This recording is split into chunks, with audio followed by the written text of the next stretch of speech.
Hi students, I hope you're all doing fine. This is Inya here with another video from STEM International. History book 7 है और उसके आखिरी chapter पे हम पहुंच चुके हैं. That is chapter number 5. और इस chapter number 5 के अंदर changes in the modern Europe जो है उनको हम देखेंगे. क्या थी modern Europe में, क्या कुछ change होता हुआ दिखाई दे रहा था, कौन से ऐसे significant changes आ रहे थे in terms of socio-political economic landscape, as well as वहाँ पे जो है वो कौन से इवेंट्स थे जो कि आज तक पढ़े जा रहे हैं स्टिल, और कौन सी पर्सनैलिटीज़ थी जो कि उभरी उस टाइम पे. So all of that let's start. Students, in this particular video what we're doing is we're starting off with our chapter 5, that is modern period in Europe. इसके अंदर हम दो चीज़ों को जो है वो स्ट्रेस करने जा रहे हैं, the Renaissance part and the Enlightenment part, जो कि हमें यूरोप में नज़र आता है. As you can also see from the illustration which is provided, it's quite visually striking.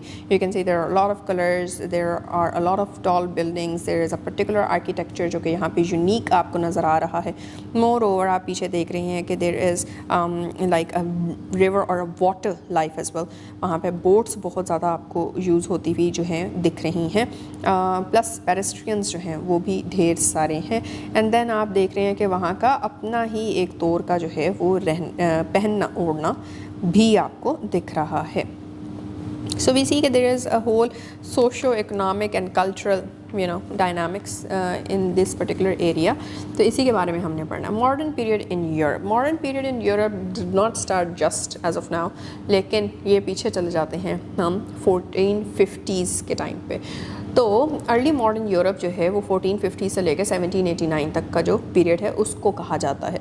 आज का यूरोप जो है उसको मॉडर्न पीरियड ऑफ यूरोप नहीं कहा जाता. This is post that particular period. और ये सारा का सारा टाइम वो था जब रिनाइसेंस के जब something improved, something advanced, right. कौन से पहलू जो थे वो सोसाइटी के बेहतर हो रहे थे. इकोनॉमिक पहलू थे, पॉलिटिकल थे, इम्पीरियल थे, और सबसे आगे और सबसे बड़ी चीज़ जो है बीच में वो आ जाती है कि कल्चरल ट्रांसफॉर्मेशंस जो हैं वो इस टाइम पे बहुत ही ज़्यादा फ्रीक्वेंट हो रही थी. उसके बाद फिर हम बात करते हैं the crisis of old regime, जिसका जो है फ्रेंच रेवोल्यूशन का ज़रिया बन जाता है. फ्रांस में बेसिकली होता क्या है कि फ्रांस में ना 3 हिस्सों में डिवाइड हुई होती है पूरी की पूरी सोसाइटी, और उनको कहते हैं फर्स्ट स्टेट, सेकंड स्टेट और थर्ड स्टेट. जो फर्स्ट स्टेट थी वो नोबल्स की स्टेट है, या फिर आप द क्लर्जी स्टेट, ठीक है, क्लर्जी स्टेट है. और the clergy state is very very very powerful, और वही है जो सारा का सारा सिस्टम चला रही है. एंड देन सेकंड स्टेट आ जाती है नोबिलिटी की या फिर नोबल्स की, और नोबल्स जो हैं अगैन वो सारी executive functions of the society जो हैं उनको देख रहे हैं. They are also very powerful, very rich, very stable. फिर थर्ड स्टेट जो थी आपके फ्रेंच लैंडस्केप के अंदर, उसमें हम देखते हैं कि those were of the peasants, जिनके लिए आज ये टर्म यूज़ की जाती है. They were very very very marginalized. उनके पास कोई भी राइट उनका नहीं मिलता था. हैवी टैक्सेस जो है उन पे लागू हुआ करते थे एंड ऑल दैट. तो इस तरह से करके दे वर वेरी डिप्राइव्ड.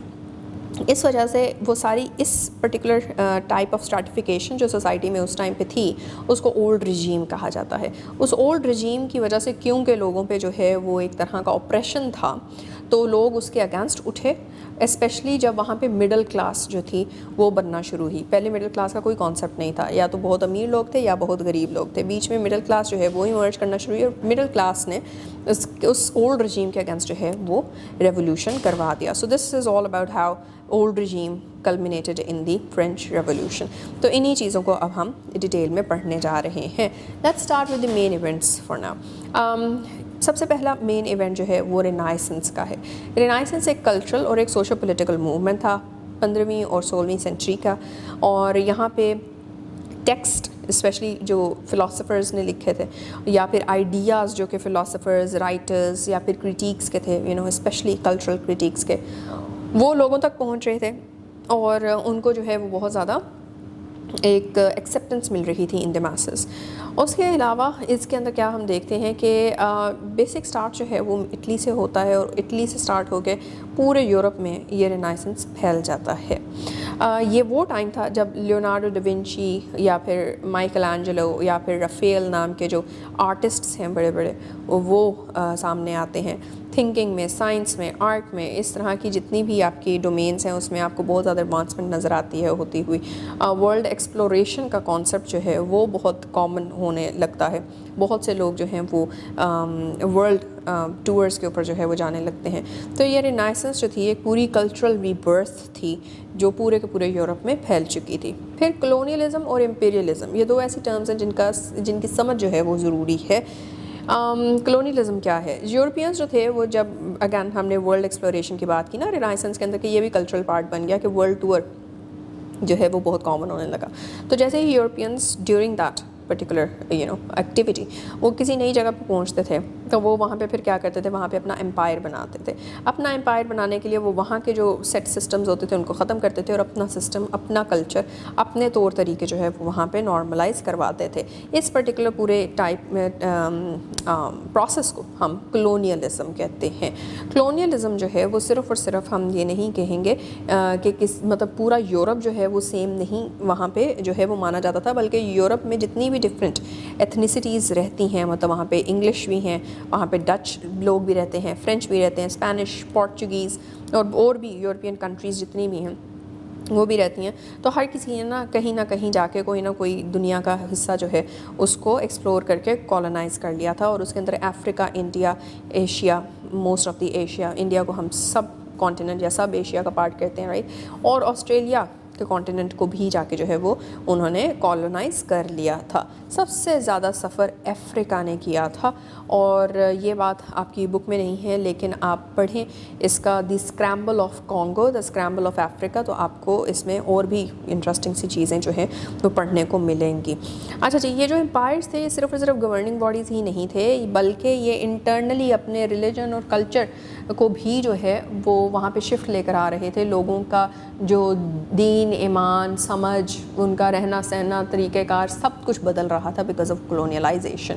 اور امپیریلزم بھی ایک ٹائپ آف کلونیلائزیشن ہوتی ہے, so it goes hand in hand. پھر اس کے بعد یہ آ جاتا ہے ریفارمیشن. ریفارمیشن میں کیا ہوتا ہے؟ Reformation is a split. It was a time جب یہاں پہ لیٹن کرسچن چرچ جو ہے اس کے اندر ایک اسپلٹ نظر آتا ہے. کیا چرچ کے ماننے والے جو ہیں وہ دو طرح سے ڈیوائیڈ ہو جاتے ہیں. اس میں ایک نیا جو ہے وہ آپ کو فیکشن نظر آتی ہے آپ کے کرسچنز کی. سب کے سب کرسچنز کی 3 ٹائپس آج ہمیں پتہ چلتی ہیں. ایک جو کیتھولک ہوتے ہیں, ایک آرتھوڈاکس ہیں, اور ایک پروٹیسٹنٹس ہیں. یہ وہ والا ٹائم تھا ریفارمیشن کا جب لیٹن کرسچن چرچ سے جو ہے وہ پروٹیسٹنٹس والا فیکشن جو تھا وہ ایمرج کیا تھا, اور اس نے 3rd میجر ڈویژن جو ہے وہ کریٹ کر لی تھی ان دی کرسچن چرچ.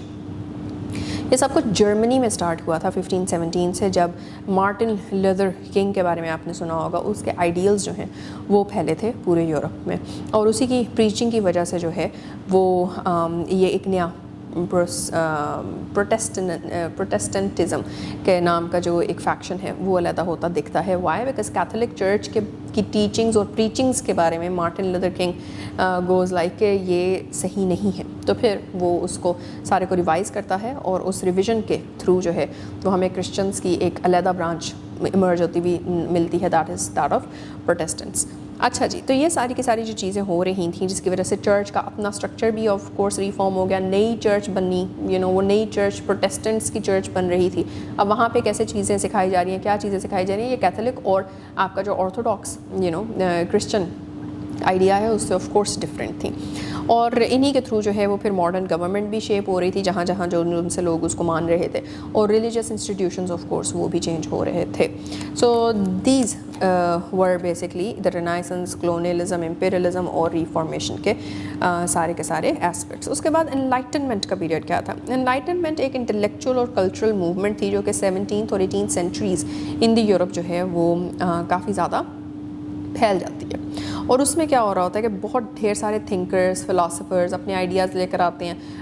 اسپیشلی وہ آئیڈیاز ایک کرٹیک کے طور پہ لے کر آتے ہیں. وہ کرٹیسائز کرتے ہیں ادھر کی آلریڈی ایگزسٹنگ گورنمنٹس کو, اتھارٹیز کو, کہ آپ لوگ جو ہے وہ لوگوں کو دھوکہ دے رہے ہیں. اور اس کے تھرو جو ہے وہ پھر باقی بہت سارے لوگ جو ہیں وہ ان کی بات کو سمجھتے ہیں, دیکھتے ہیں, کیونکہ ریلیٹ کر پاتے ہیں کہ ان کے حقوق جو ہیں وہ کمپرومائز ہوئے ہوتے ہیں یا مارے گئے ہوتے ہیں. تو اس وجہ سے وہ ان کی باتیں جو ہیں وہ زیادہ تیزی سے پھیل جاتی जाती हैं. अब इनमें किन किन का नाम आता है आपके पास? थॉमस हॉब्स का नाम आएगा, जॉन लॉक का नाम आएगा और साथ ही साथ आपके पास वॉल्टर का नाम भी आएगा. और ये सारे के सारे जितने थिंकर्स थे, ये सब थिंकर्स जो हैं वो इंतहा से ज़्यादा they were very stern with how they saw the government, and they were also very much stern about कि एक इंडिविजुअल के राइट्स क्या होते हैं और उन राइट्स तक किस तरह से पहुंचना है, जिसकी वजह से एक पूरा रिफॉर्मेशन जो है वो यूरोप में होता दिखता है. लोग जो हैं वो चर्च के अगेंस्ट होने लग जाते हैं क्योंकि चर्च जो है वो उनको ब्लाइंड करके जो है वो रख रहा होता है और वो इस तरह की बातें मनवा रहा होता है जिससे चर्च की पावर बन रही होती है, वो रिलीजियसली सही बात नहीं होती है. तो इस सारी चीज़ों की जो एजुकेशन है वो इन थिंकर्स ने लोगों तक पहुंचाई थी. इसी टाइम पीरियड के अंदर हम जिनका नाम सुनते हैं अपनी साइंस की बुक्स के अंदर, दैट इज़ आइजैक न्यूटन, वो भी आ जाते हैं और वो नेचुरल फ़िलासफ़ी को जो है रीशेप कर देते हैं कि नेचुरल फ़िलासफ़ीज़ के कुछ लॉज एट्सेट्रा हैं, राइट, कुछ जिसको हम कहते हैं कि फ़िज़िक्स के लॉज भी जो हैं वो इन्होंने शेप करने में मदद दी. तो फ़िज़िक्स के लॉज पहले जो माने जाते थे उन्होंने उनको ख़त्म करके नए लॉज दिए और वो नए लॉज इसलिए माने गए क्योंकि वो एक्चुअल में काम भी किए, राइट. तो इस तरह से उन्होंने नेचुरल फ़िलासफ़ी को रीशेप कर दिया. ऑफ कोर्स हर सब्जेक्ट आपका फ़िलासफ़ी से ही जो है वो डिराइव होता है. उसके बाद फिर हम आ जाते हैं टूवर्ड्स द फ्रेंच रेवोल्यूशन. अब ये सारी चीज़ें जब हो रही हैं, रिफॉर्मेशन हो रही है, नए ग्रुप्स बन रहे हैं, नए ग्रुप्स जो कि थोड़ा सा लिबरल हैं. लिबरल होने का ये ज़रूरी मतलब नहीं है कि आप बिल्कुल ही हर चीज़ छोड़ के जो है वो अपने कल्चर को भी डिसोन कर दो, हर चीज़ डिसोन करके बिल्कुल जो है आप मतलब अकाउंटेबिलिटी से भाग के निकल के कुछ बन जाए नई सी चीज़. लेकिन लिबरल थॉट कल्चर को अगर हम इन एक्चुअल सोचें तो लिबरल थॉट कल्चर ये था कि खुद देखो, खुद पढ़ो, खुद समझो और ख़ुद फिर जो है वो अपने लिए डिसाइड करो कि what is right and what is wrong. तो ये वाली चीज़ें वहाँ पे हो रही थी जिसकी वजह से प्रोटेस्टेंट्स की इमर्जेंस हमें नज़र आ रही है. एनलाइटनमेंट के अंदर थिंकर्स ने इतना अच्छा लिखना शुरू कर दिया, उन्होंने जो परसिस्टिंग वहाँ पे या फिर एग्जिस्टिंग जो सिस्टम्स थे उनको एक्सपोज करना शुरू कर दिया कि किस तरह से ये एक्सटॉर्टिव हैं, एक्सक्लूजनरी हैं. इनकी वजह से जो है वो सोसाइटी के अंदर ज़्यादा गंद एक्चुअल क्रिएट हो रहा है कि लोग जो हैं वो उनको हकूक़ नहीं मिल पा रहे, जो मेजॉरिटी है, और सिर्फ बहुत थोड़े से लोग हैं जिनको हर चीज़ जो है वो दस्तयाब है. उन्होंने इस चीज़ों के बारे में बात करना शुरू की. जहाँ जहाँ कॉलोनियलिज़म और जहाँ जहाँ पे इम्पीरियलिज़म था वहाँ पे भी जो है वो एट्रॉसिटीज़ नज़र आ रही थी कि किस तरह से लोगों के हकूक़ जो है वो मारे जा रहे हैं. और रेनेसांस के पीरियड की वजह से भी जो है वो लोग एक दूसरे से जो है वो ज़्यादा अच्छे तरीके से जुड़ रहे थे अब, क्योंकि वो दुनिया के दूसरे जगहों को भी देख रहे थे और दूसरों के आइडियाज़ को भी जो है वो सुन समझ रहे थे. तो जी इन सब की वजह से वहाँ पर फ्रांस में स्पेशली रेवोल्यूशन आ जाता है. वो रेवोल्यूशन शुरू होता है 1789 में और फिर उसके बाद जो है ये रेवोल्यूशन होते होते होते होते फिर आपके वहाँ पे पूरा का पूरा वो जो किंग वाला कॉन्सेप्ट है वो ख़त्म हो जाता है.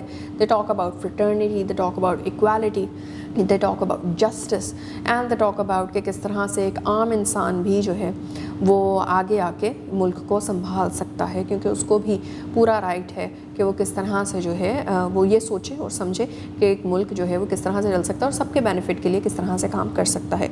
तो मेजॉरिटी ओवर माइनॉरिटी का कॉन्सेप्ट भी यहाँ से ही बनता है. Not minority in terms of के रिलीजियसली कौन माइनॉरिटी बनती है, बल्कि इलीट को ही सारे जो हैं वो पर्क्स क्यों दस्तयाब हों, बाकियों का क्या बीच में कसूर है, उनको क्यों नहीं जो है वो इक्वल चीज़ें इंजॉय करने को मिल सकती. ये सब कुछ स्टार्ट हुआ था फाइनेंशियल क्राइसिस की वजह से. एक टाइम आया था कि जी फ्रांस के अंदर इतनी गुर्बत हो गई थी कि लोगों के पास खाने को जो है वो रोटी भी नहीं थी. और उस टाइम के ऊपर जो उनकी क्वीन थी उन्होंने एक ऐसा स्टेटमेंट जो है ऐसी स्टेटमेंट दे दी जिसकी वजह से सारे जो हैं वो ट्रिगर हो गए कि ये उन्होंने क्या स्टेटमेंट दे दिया. और वो स्टेटमेंट उन्होंने ये कह दी कि अगर इनके पास रोटी नहीं है तो इन्हों को कि केक खा लें. तो उसने जिस तरह से कहा था उसको उस तरह से लिया नहीं गया और लोग पहले ही एजिटेटेड थे और ट्रिगर्ड थे और भूखे थे और वो कह रहे थे कि ये तो हमारा मजाक उड़ा रही है. तो इससे उनका जो ट्रस्ट था ऑन दी अथॉरिटीज़ कि ये हमारे बारे में भी सोचते हैं जबकि खुद फीस्ट करते हैं और हमें कुछ भी नहीं मिल रहा, तो इस बेसिस के ऊपर गुस्सा बहुत बढ़ गया और लोगों ने जो है वो अपने ही किंग्स को, प्रिंसेसेस व्हाट्सएवर इन सब को मारना शुरू कर दिया. और उस टाइम पे एक डिवाइस इस्तेमाल हुई थी which was known as the guillotine. Guillotine के अंदर लटा के सर काट दिए जाते थे सीधे. अच्छा जी, तो ये हुआ था और इसी टाइम पीरियड के अंदर एक बंदा जो है वो अपना इमर्ज हुआ और उसका नाम है नेपोलियन बोनापार्ट। आपने इसका नाम सुना होगा, अगर आपने इसके बारे में पढ़ा नहीं होगा तो भी। 1802 के अंदर स्पेशली जो है ये इमर्ज करता है, he comes to his rise, और वो पूरे के पूरे यूरोप को जो है वो एक प्रोसेस ऑफ वॉर में जो है वो कन्वर्ट कर देता है, और उसका एक सिस्टम था द कॉन्टिनेंटल सिस्टम, जिसको वो जो है वो लागू करता है। So this was all about French revolution के वहाँ पे किस तरह से चेंज आया, किंगडम को चेंज करके किस तरह से एक गवर्नमेंट बेसिक एक एक्चुअल गवर्नमेंट जो है वो डेवलप होती है। So this is for this particular video. जी तो बच्चों, हमने क्या क्या कवर कर लिया, हमने वो मेन इवेंट्स भी देख लिए हैं कि हमने रेवोल्यूशंस का पढ़ा, फ्रेंच रेवोल्यूशन है, रशियन रेवोल्यूशन है, इंटर वॉर जर्मनी के बारे में हमने पढ़ लिया है। मोर ओवर हमने ये भी देख लिया है कि वो कौन कौन सी जिस तरह इंपीरियलिज्म की टर्म आगे आती है, कलोनियलिज्म की टर्म आगे आती है, ये सारी नई नई टर्म्स जो हैं, एनलाइटनमेंट, रिनाइसेंस, रिफॉर्म, ये सारी की क्या टर्म्स हैं, इनसे मतलब क्या है और हुआ क्या था जिसकी वजह से ये टर्म आगे आई थी। So I hope that you will revise it. मिलेंगे in the next video with some other elements. Till then take care, अल्लाह हाफिज़।